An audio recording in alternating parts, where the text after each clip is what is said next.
Welcome, folks, to the Dr. Juanti show today. Um, I'm your host again, Dr. Juanti. Our topic for today is going to be about stress. Why stress, folks? Stress because a survey that was done in the late 2000s on family physicians showed that 85% of their patient visits was due to a stress-related disease. Furthermore, in the 2017s, 18s, the primary care physicians also reported that at least 75% of their patient visits in the office was due to a stress-related disease. Based on this kind of data, guys, it is very important that we address stress even before we begin to talk about diseases and how we are going to apply some lifestyle behaviors to prevent them or to reverse or to improve on the conditions. We want to address stress because we are looking at moving our health towards optimal health. Now, folks, if you have not yet subscribed, please hit the subscribe button. That way, you will be able to receive all the videos that are posted on this channel. Okay, so here's how we're going to go about it. We're beginning with a brief definition of stress so that we are all on the same page. And then we're going to talk about the mechanisms that is released in the body when the body feels stressed. Furthermore, we're going to go on to talk about different organ systems in the body and how they are affected by stress. And then last but not least, we're going to wrap it up with how to become resilient in the face of stress. We're going to talk about tools and techniques that can be used in order to be resilient in the face of stress. So guys, let's kick it off. Okay, welcome back. Dr. Juanti here, and our topic today is about stress. So let's begin with the definition. What is stress? Stress is defined as a demand to the body, that which the body needs to respond to. I'll begin with a little brief description about how people came about this definition of stress. Now, in the early 1900s, a physician in the name of Walter Cannon, he was actually a psychologist, described acute stress as being a fight or flight response. And then a few years later, scientists and healthcare professionals have been looking at stress as an interesting aspect of human kind of behavior, reactions to stress and what have you.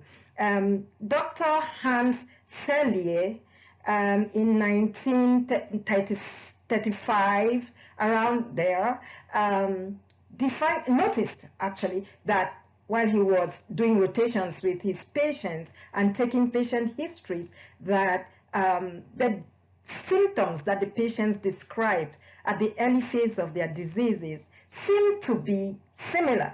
Okay, so whether they had one type of disease, heart disease, for example, or another type of disease, they always seem to describe initial symptoms being the same, similar initial symptoms. So he asked himself the questions whether or not the body reacted in the same way when it felt a certain demand. And he was the one who described the response of the body to any demand as stress. Stress is the response of the body to any demand. He actually performed studies on rats, where they were stressed, not to bore you, but he performed some experiments and did actually measure hormone levels when all these animals were stressed. Albeit stressed in different ways, they always kind of responded with the same release of similar hormones. Okay, so stress, we are taking it today as respond to a demand. This demand can be physical, and I will call that demand, all right, that stimulus, whatever is perceived by the brain as demand, as a stimulus. It's a stressor.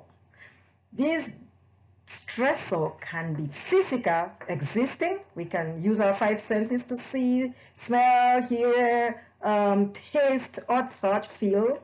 It could be physical, or it could be mental, meaning it could be something that we're thinking about, or it can even be something that is perceived to be there, which is actually in reality, maybe for the rest of us, is not actually the case. So whether physical or mental, Dr. Hans Selye described the response as the same. He also then described what is known as the hypothalamic pituitary adrenal axis. I'm sure you've heard this many places in your doctor's office. The HPA axis, okay? This just means simply that the body responds in a certain way in a part of the brain called the hypothalamus. Now, if we look at this, this is supposed to be a sketch of the brain, the shape of the brain, and the hypothalamus and the pituitary would be somewhere deep in these areas, right? So the brain puts out a hormone, the hypothalamus of the brain puts out a hormone or hormones when it perceives stress or a demand to the body, and that hormone goes to another area of the brain called the pituitary, lying somewhere here, and that area of the brain sends out a response to the adrenal glands, and the adrenal glands put out the hormones that are known today as the stress hormones. These are cortisol, norepinephrine, and epinephrine. Norepinephrine, cortisol, and epinephrine. There are other reactions that occur that are not so prominent, but these are the major prominent effects of the response to a demand by the body, okay? So no matter what the cause of this demand is, the body is going to react by putting out these hormones.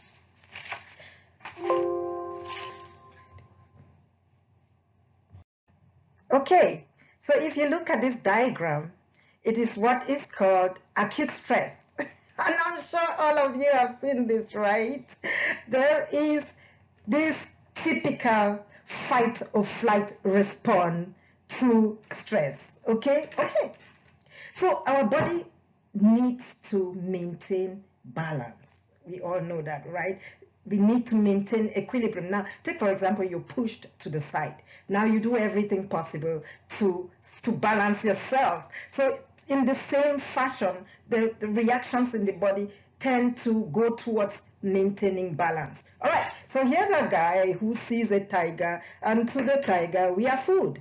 And so therefore, the mechanism is set in motion. You need to get away or your life is in danger, right? And you see our friend here taking off even before the frontal cortex or prefrontal cortex gets this information, our thinking brain, before we even begin to comprehend what is really going on, that this demand, that mechanism is already in place. We've taken off. So what happens here?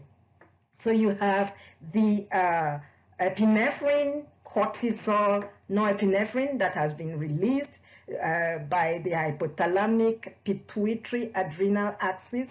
And now you see that what we have is in the blood enough molecules or glucose in order to help flight, to provide the energy to take off.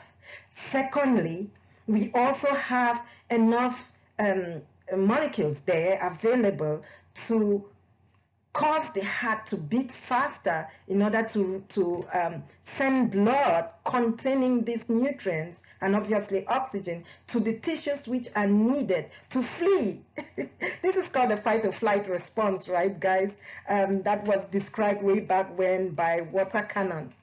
Okay, so we tend to flee away because of certain hormones that are released into the blood. Now, these hormones are meant to be really short term. Now, while we begin to do this, there's a feedback mechanism or an information process which gets back to the hypothalamus, and it is informed that the action is being taken. So it stops producing more of these hormones that are going to stimulate the adrenals. All right. So then once this person is out of reach of this horrendous tiger, right, they settle in, they calm down, and everything goes back to balance. Now, what has happened when we're fleeing? There is cortisol that is released. It tends to mobilize glucose, or which is an energy molecule, right, from the liver and other tissues. The blood is redirected, so there is blood, that less blood is going to the gut, so the digestive system, and it's shifting towards the limbs and the arms and certain other parts of the brain and the heart. Okay, so this type of redirection of blood should be short term, right? You can all see how if there is no blood flowing in your digestive system, what happens to the entire food you're eating, to what you have eaten? You know that we are exposed to the environment, right? We're taking in all kinds of things, toxins with good things. We're eating now, we have to absorb the nutrients, and we have to release the excretory products, the products that are not needed in the body. So if there is no blood to pick up the nutrients, or really reduced blood flow to pick up the nutrients, you can begin to imagine what kind of things can happen. So that's our fight or flight response. Guys, it is not all bad news. So this is what is actually referred to as very good stress. Something that happens. There is a stressor, in this case the tiger, and we flee. This is good stress. It's going to bring back the body to balance. Now, that's not all the types of stress or things that cause a demand to the body, right? Here you can see some of the causes of stress can be just merely family, right? Things that are happening within the family that we worry about, which is worry, right? Things like career, our home, right? Bills, financial issues. What about the future? If we worry about that, we are uncertain about it, it can create this fight or flight response again. Love, do we have enough people that care about us? Are we threatened by, being alone and things like that? So all of and many more can be mental, right? These are really mostly mental thoughts, cause of stress. And in this case, we are talking about things that are going to stimulate, again, the fight or flight response. Let me say here right away that the response is usually appropriate to the magnitude of the demand interpreted by the brain, right? If the brain feels there is a high need to move fast, it's going to release more of these substances. If it feels it's slow, it's something that I don't need to put out too much, so it's going to release less of these substances. So now, there is what is referred to as good and bad stress. Good stress, we've just seen one. Fleeing away from a tiger, that's definitely very useful to maintain equilibrium. Fleeing away, but after that those few minutes, we begin to see relief. That's good adaptation. We've flown away, we've run away from that stress, and now we are safe.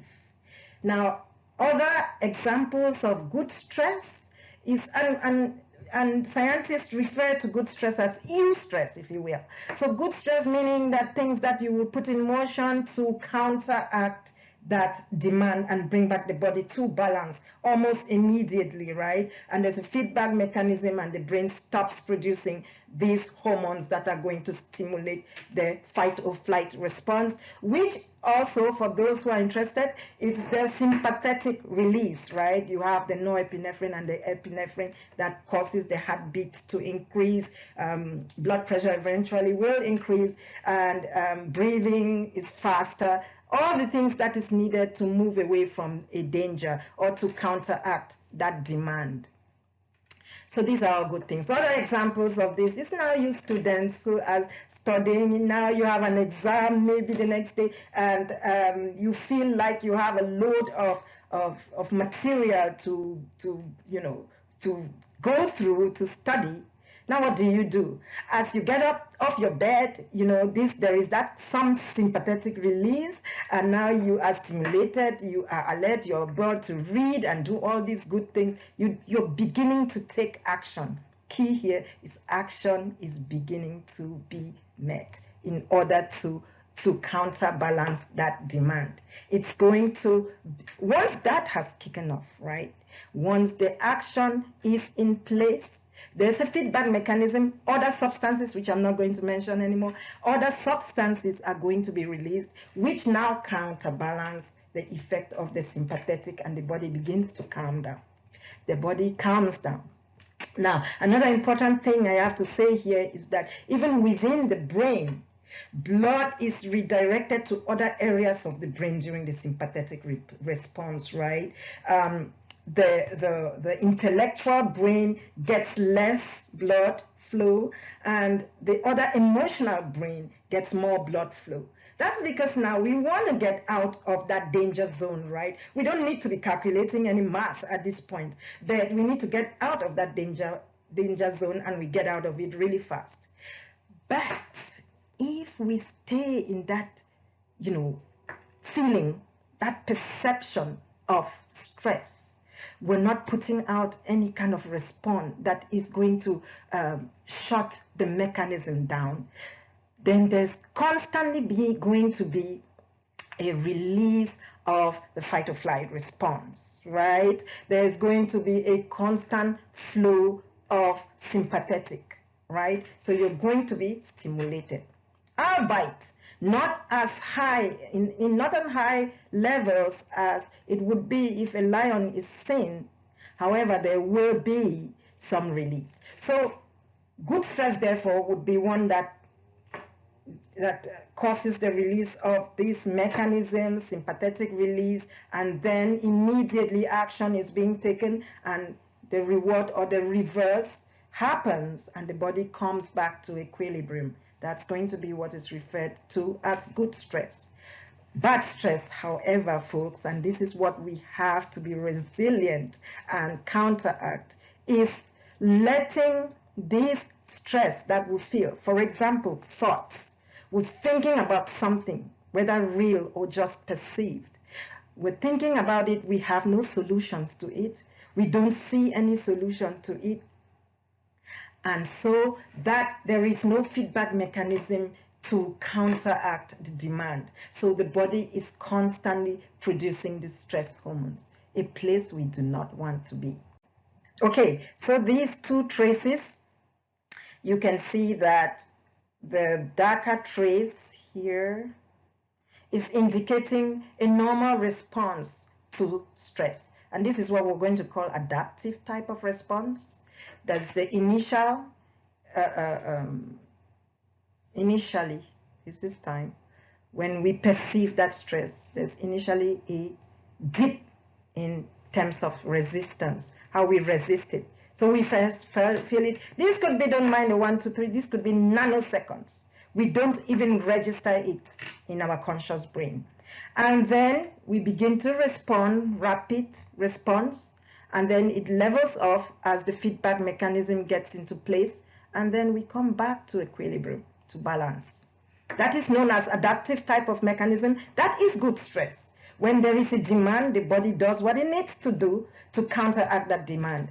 However, maladaptive, the red trace here, as you can see, there is a perception of demand to the body, stress. Albeit it's not as high a demand as would be in the other case, but it's just there lingering in the background. So it's there, it's constant, there is no adaptation to it. This is known as real bad stress. This is what we want to counteract, guys. This type of maladaptive stress, as you can see, we are not returning to balance, to equilibrium. The hormones are still there. They are persistently being produced. And now we've talked a little bit about those areas of the body that are going to be affected by stress, by that redirection of blood, and also the consequences of the effects of these hormones, right, that we mentioned before. So you can see or begin to imagine that if this type of stress, maladaptive stress, for whatever reason, there's no resolution in sight. That's basically what it means. We don't perceive a resolution. We are not doing anything to counteract that stress and bring back the body to normal. We still perceive it as stress.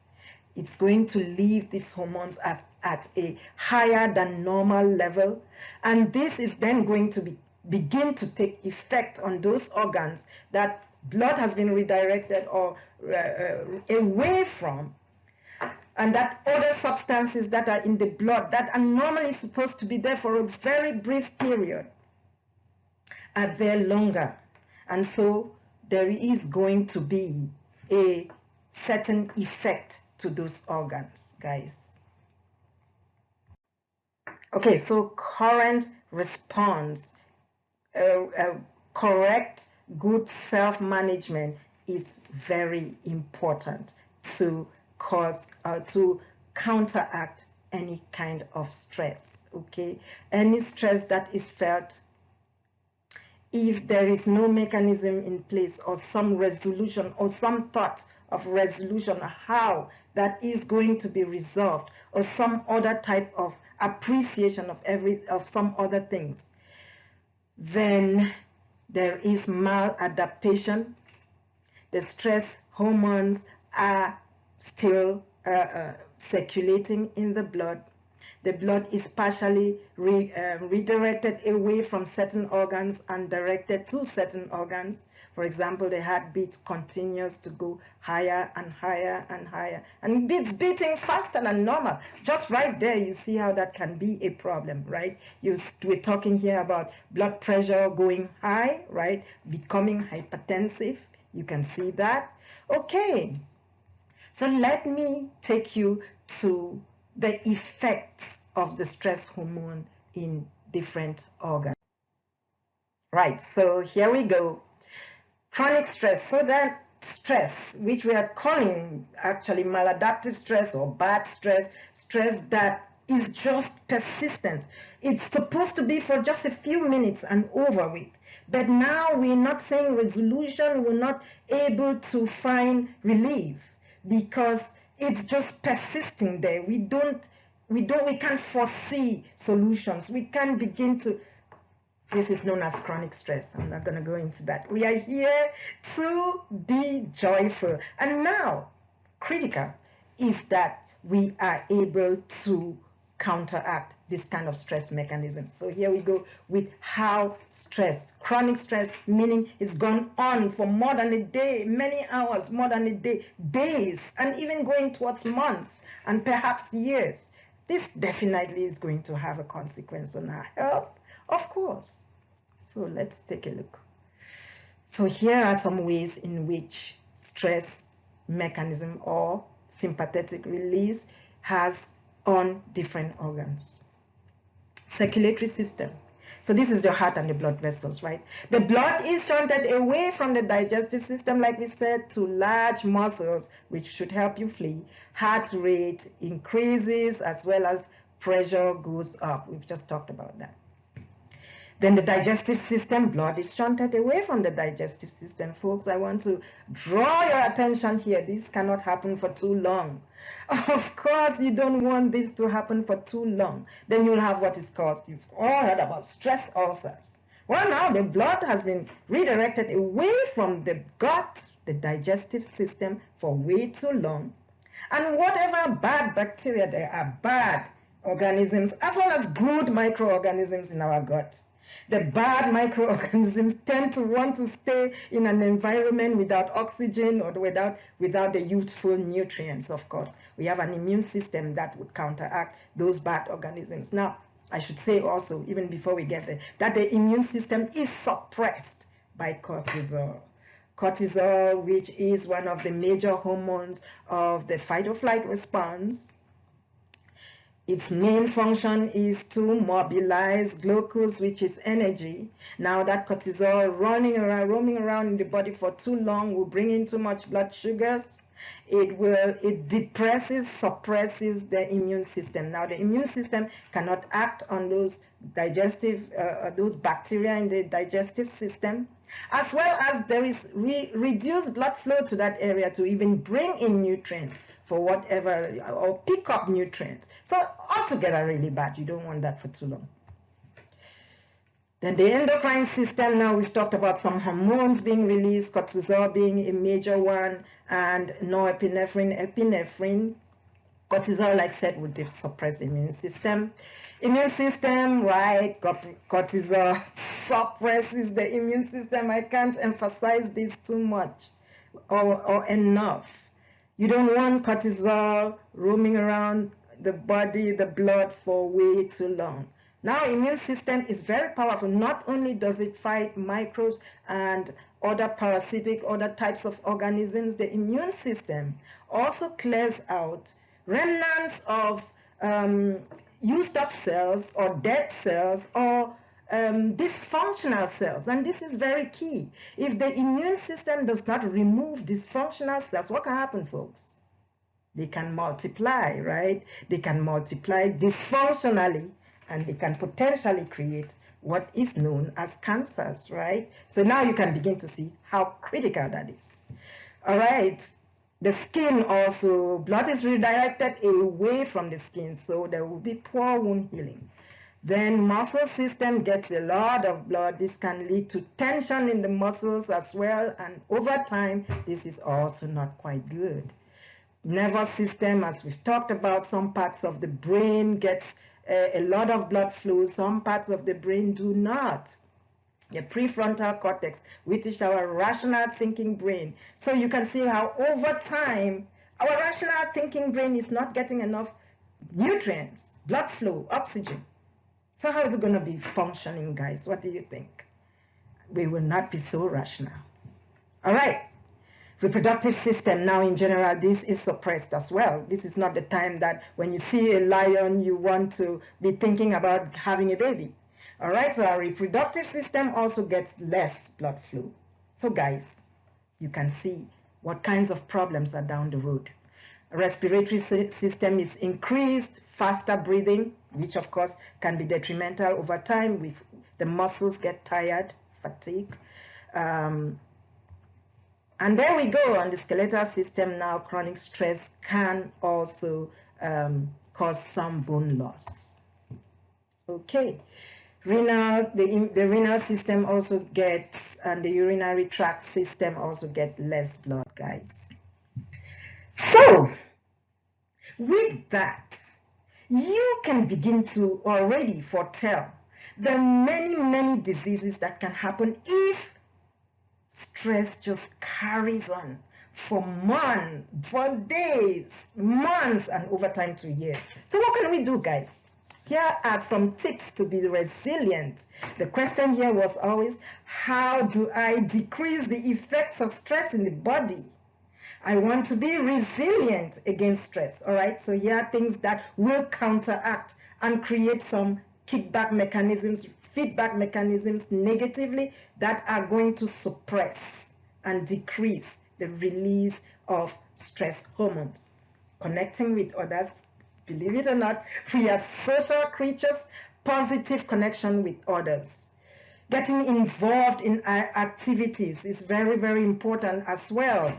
Try different healthy ways to relax. Some people do music, some people exercise, dance, meditation, yoga, other forms of relaxation exercises. Some people take time for fun, creativity is important, maybe drawing or just coloring, doing some artistic type of activity that is creative is going to also decrease the effects of stress in the body. Over time, the body learns and makes those connections. Keep a gratitude journal. It's been shown, multiple studies have shown that gratitude creates a relief from the stress mechanism. a relief from that stress mechanism. There are counteracting hormones that are going to be secreted when we feel grateful, when we think back of all the good things that we have had in our lives, and we have, all of us, right? Otherwise we will not be here today. We've had some good things in our life. Think about those things. You can write down in a journal.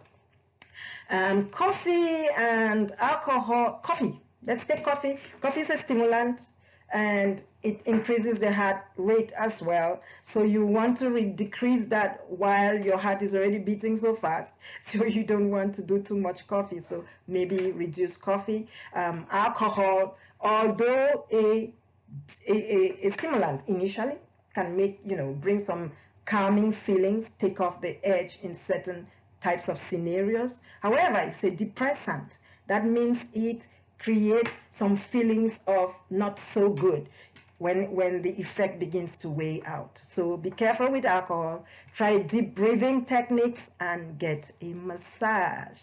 Guys, our next week's topic is going to look at different parts of the world and different things that are being done in order to be resilient in the face of stress. So please subscribe and look ahead for that video. We're going to bring up just totally joyful things, behaviors that people undertake all over the world in order to bring about stress relief. Thank you, guys. Thank you so much for watching. I look forward to seeing you next week. Have a wonderful day.